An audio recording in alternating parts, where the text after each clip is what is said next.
How's it going, guys? Vincent here from the creativedojo.net. Welcome to another video tutorial. Today's video, we're going to take a look at how to create this audio reacting spectrum effect within After Effects. It pretty much synchronizes to your audio within your After Effects composition. It's a very fun effect, very cool effect, and also very easy to do. So let's go ahead and take a look at what we're going to be creating today.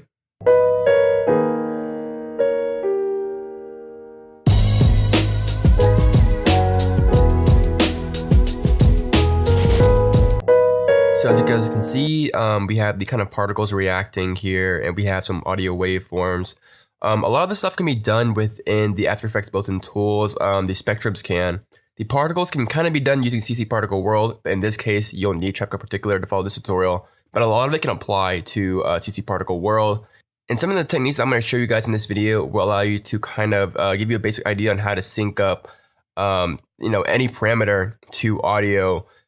Specifically the audio amplitude. Now, you won't need sound keys, you won't need anything, but if you want to create these kind of nice long streaks, you'll need Trapcode Particular, but other than that, you can create everything within the built-in tools here. So we'll take a look at how to create this. I have a blank composition here with my audio track already in place, and a little quick tip, if you press the period key on the number keypad, you can actually preview your audio track. So pretty cool here. Let me go ahead and just create a new background layer, call this BG.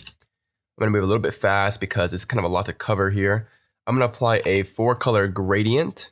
And this is kind of like the regular gradient, except we get to choose 4 colors instead of 1. And it has a little bit more control. I'm going to select something kind of saturated and just kind of select your favorite colors here. I'm going to go for kind of a bluish, reddish kind of color. Something dark, but still somewhat saturated here. We'll pick kind of a green, a dark green. Up a little bit, and then we can adjust the positions of all this stuff here, move it over here, make it less uniform so that we have something a little bit more with variation. And then the cool part about this effect is that it probably looks really, really nasty right now. By the way, I'm working in 16 bits per channel. Go ahead and click this little button here, and you'll go ahead and switch your depth to 16 bits so that we have more color information and we will get less banding here. So switch to 16 bits. I'm also going to increase the jitter, which will kind of introduce some noise into this image to break up the banding. And I'm going to go ahead and increase the blend. And that's just going to blend things in a little bit more so it's not too harsh here. Let me just go ahead and change this blue to something else. Something like that. We have a nice little background here. And we can do some color correction a little bit later, but this is looking pretty good. Let's go ahead and import our logo. This can be pretty much anything here. I have the Creative Dojo logo right here. I'll scale it down because it's pretty massive. Let's say 2.5%. This is looking good. So now that we have our logo in, let's go ahead and take a look at how to create the kind of spectrum effect. So for that, I'm going to go ahead and create a new solid. We'll call this a large spectrum. Hit OK. Go to Effect, Generate. It's a cool effect called Audio Spectrum. And this does a lot of the work for us. So right off the bat, as you can see, we need to select our audio layer. In that case, it's our audio layer. And as we scrub through it, you can see that it reacts to our audio just fine. And there's a lot of controls that you can adjust to kind of customize the look here. So for an example, I'm going to go ahead and increase the number of bands, the frequency bands. So we have more kind of digital banding here so we can see what's going on. We can also go ahead and adjust the color here. So what I'm going to do is I'm going to select kind of like a red color. And then for the outside color, maybe select some blue. And let's go ahead and increase the hue interpolation. It's going to randomize some of this stuff up a little bit. So we get some nice variation in color. And right off the bat, the spectrums are kind of very small. As you can see here, we can actually increase the height, the maximum height of the band. So it kind of extends a lot larger here. And right off the bat, you're going to see that you can actually create some very interesting effects using this effect right here. We have control over the thickness of things. We can actually offset the spectrum a little bit to the audio. We also have some interesting options, including the display options. So for example, we have the digital, the analog lines, which is kind of like your radio waveforms kind of thing here. And then we also have the digital dots or analog dots. And this is kind of like your classic mixer kind of thing. And you can create some pretty cool things that way. You can also show just the top or the bottom or both of the spectrum here. So it's pretty cool. You have a lot of options there. You also have options to control your frequencies. So as some of you guys may know, audio or sound is kind of split up into frequencies here. So we can control what frequencies are being shown in this spectrum here. So for an example, if we set it to maybe like a low range, you're going to get mostly the bass. This is going to be mostly the bass of the audio here. And then if we extend the range to like, 2000, you're going to get the whole spectrum of mids, highs, lows, everything like that. So just something to keep in mind here. So for the effect that I'm going to create, I'm going to go ahead and use a mask. So I'm going to go to select my large spectrum. Select the elliptical mask tool here. If you don't see this, go ahead and hold and click and hit the elliptical tool. Now a cool trick is that I'm going to go ahead and try to aim at the center of my logo. Click while holding shift. And as you can see, it's kind of at a messed up angle right now. Go ahead and press the window or command key, I believe, on the Mac. And that will actually center things up that way for you. And, just kind of create a ellipse kind of a little bit larger than your actual logo here. And back on the effect layer, you can actually set the path to the mask that you just created. So now the spectrum is going to follow the mask that you created. But one problem, it's kind of cut off, as you see here. So what we need to do is we need to go to the mask and go ahead and increase the mask expansion. And that will just kind of give you some leeway here. Now what I want to do is only show side A, I believe. Nope, side B. So it kind of wraps around like that. Let's go ahead and add a few glows to this thing. Now you can use Video Copilot's free plugin, the color vibrance effect here. But in this case, I'll just use a glow to stick with the native tools because I know you guys are going to complain about me using too many plugins. So we'll just adjust the threshold till we get kind of the range that we want. We'll pump up the intensity. And, first kind of make a tight radius glow. Duplicate it. Control Command D. And then we'll go ahead and increase the radius of this glow here. So we kind of get this nice atmospheric glow. What I want to do is I want to go ahead and reduce the number of frequency bands. And increase the maximum height. Now, as you clamp or reduce your frequency range, you can get some pretty interesting results because, again, it's only using a very limited spectrum of frequency. And as you can see, we can get some really nice round effects because, again, you're not really using a whole wide range of frequencies here. So you can get some pretty interesting effects that way. I'm going to go ahead and just kind of expand it a little bit, kind of just the bassy areas. So we get kind of something like this. It's looking pretty good. We can always go back and change it later.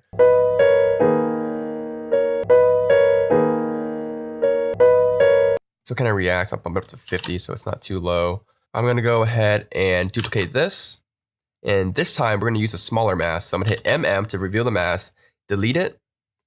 And we'll go ahead and create a mask size, same way as before, but the exact same size as the logo here. So we can click and hold down Shift and then press the Command or Window button and kind of create a mask right around the logo, somewhere like that. We'll set the mask path to the mask one that we just created. And again, we'll expand the mask so they won't clip anything. And we'll call this small spectrum. And we'll go ahead and play around with this. We will go ahead and hit the duration average. Let me just solo this later for a bit. Solo the small spectrum as well as the background and the logo. So what I want to do is I want to go ahead and first of all, lower down the height. This is the smaller one.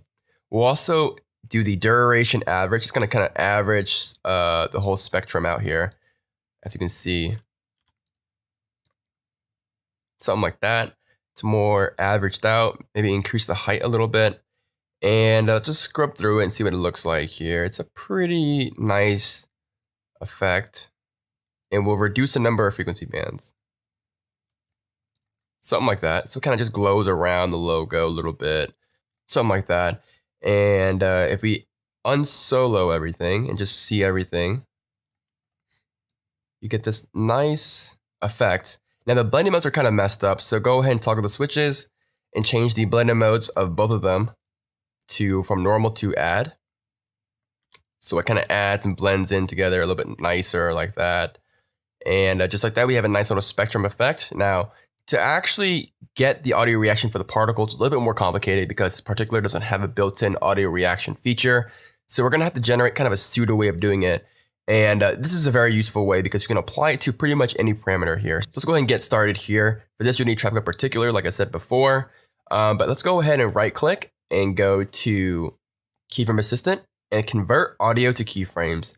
And what that's going to do is it's going to create a few sliders here. As you can see, we have all these sliders. And basically, it's created a keyframe slider that is mapped to the amplitude of the left channel, the right channel, and both channels. So usually, I'm going to go ahead and delete the right and left channels. We just want the both channels amplitude. And this is how loud, or the amplitude of the audio levels in your track here. So it doesn't really move. It's just a value slider here. So as you can see, if I scrub through it, the value actually changes here. So we can actually use this information to map certain things. So for an example, in particular, I'm going to go ahead and create a new particles layer.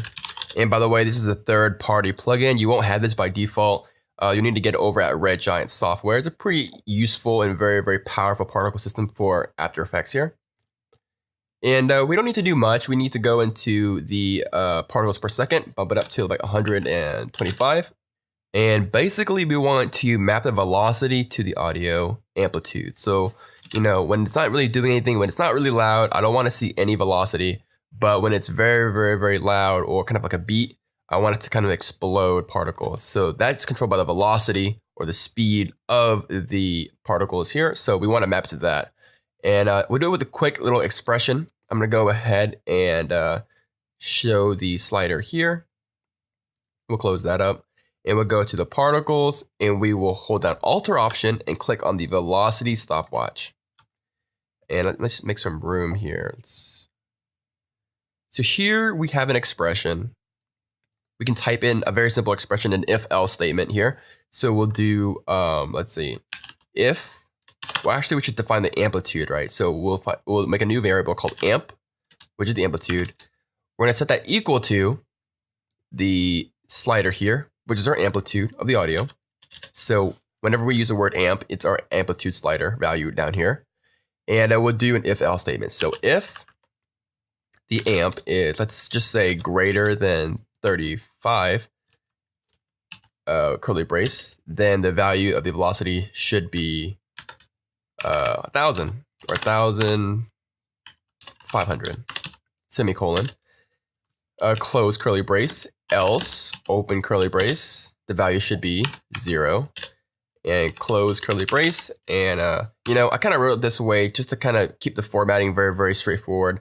There are cleaner ways of writing this thing, but, you know, it's all style here. So if we let go, pretty much what that does is, okay, it goes, all right, let's look at the slider amplitude value here. So if this slider is above or greater than 35, then the velocity should be 1,500. If it's not greater than 35, it will be 0. And this 35 value is kind of like our threshold here. So if we just go ahead and just analyze the amplitude, just analyze the amplitude here. And, you know, just kind of pay attention to, if you hit LL in the audio, you can see the waveforms. Just kind of browse through the audio and take a look at what are the high values. So we have 57 here, you know, 30 here. What is the kind of peak value? So, you know, we have 41, and just by browsing through, you can kind of see the high values of it. So we can go back to our velocity here, hit UU to show the keyframes, and we'll set the amplitude to around 40. So anything at any point in time, if the amplitude is greater than 40, then we'll have a really, really high velocity. Else we'll have 0 velocity. And this is what we want here.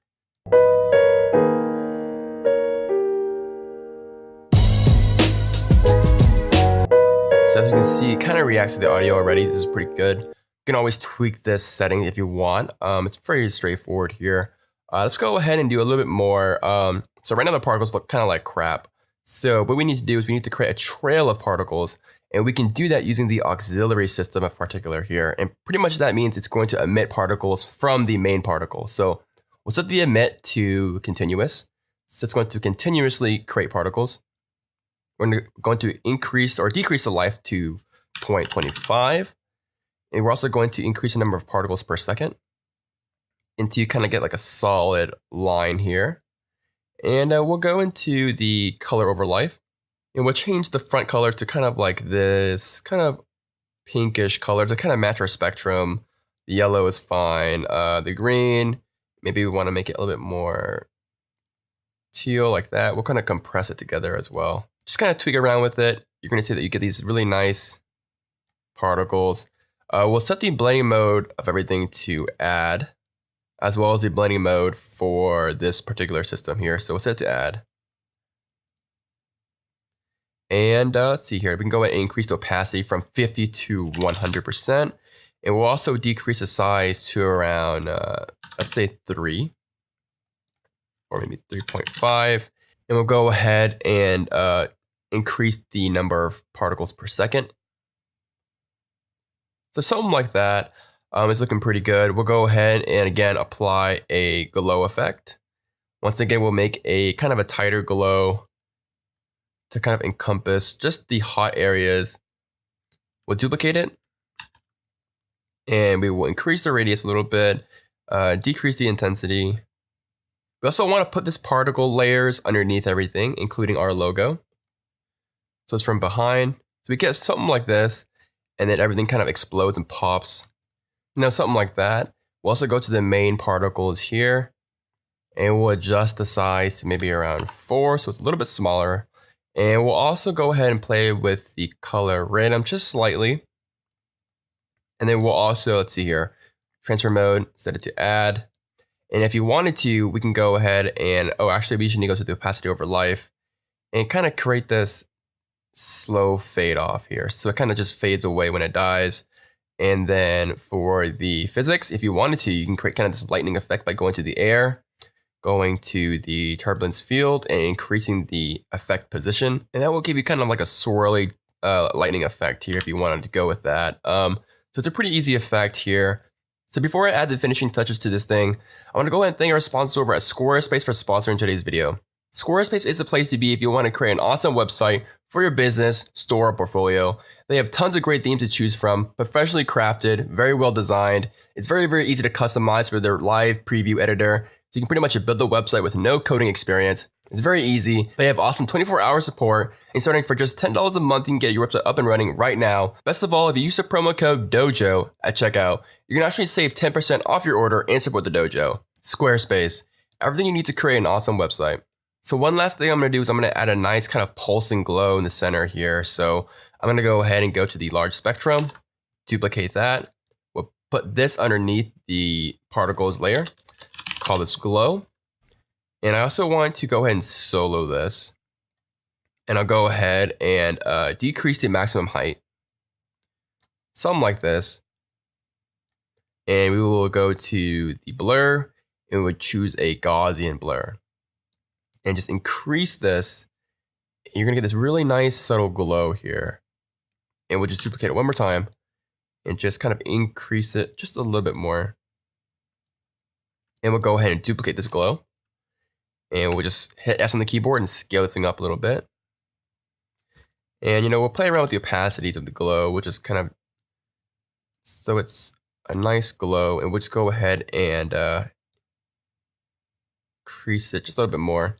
And make sure that the Gaussian blur is before the glow. We don't want it to glow beforehand and then blur it out. Something like that. We'll unsolo. And we'll just check it out. So you kind of have this nice kind of pulsing glow around everything. And it just kind of adds another dimension to it. May want to just blur this out just a little bit more. So overall, you get this really nice glowing aura, kind of a nice kind of glow. It kind of adds a nice little variation to it. And of course, we can also enable motion blur for the composition. And then enable motion blur for the particles. And then one last thing I did in the original example was I actually applied a third-party effect, I believe, from Red Giant Universe here. I'm going to call this chromatic. And go to Effect, and go to Distort, and use the Universe Chromatic Aberration effect. Again, this is the third-party effect. You won't have this by default. You can achieve something very, very similar using my Dojo glitch script here. So I'll go ahead and turn down or turn off the texture. Leave it at default, looks pretty good. We'll also create a color grade layer here, so adjustment layer. This is my Dojo toolkit script, which you can get over at thecreativedojo.net. we'll create an adjustment layer and we'll play around with the curves here. We'll add a little bit of contrast, something like that, just to kind of make the colors pop a little bit. And then maybe increase the shadows a little bit. We'll also go to the blue channel. We'll kind of up that a little bit and then crank it down. We'll go to the red channel and kind of increase the red channel's shadows as well. And then bring that down. And then we'll go to the green channel. We'll bump up the greens in the mids and highs a little bit and decrease it in the lows. Lastly, we'll go ahead and apply a grain effect, which just uses the regular grain effect within After Effects. That will kind of add a nice organic grain to everything to kind of even it out and reduce additional banding. And of course, you can do a lot more with this. You can actually, use Trapcode 4. We can, map pretty much any parameter using the slider and the if-else statement here as a threshold. You can do a lot more, but in this case, I think this is looking okay. You can add optical flares. You can do some nice particle work, but this is looking pretty good. Let's go and take a quick RAM preview and check it out.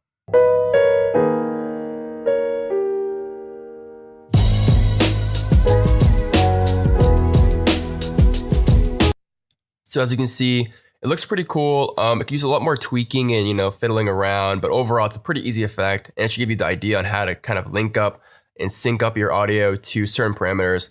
The expression that we used was for one-dimensional stuff like velocity or height or something like that.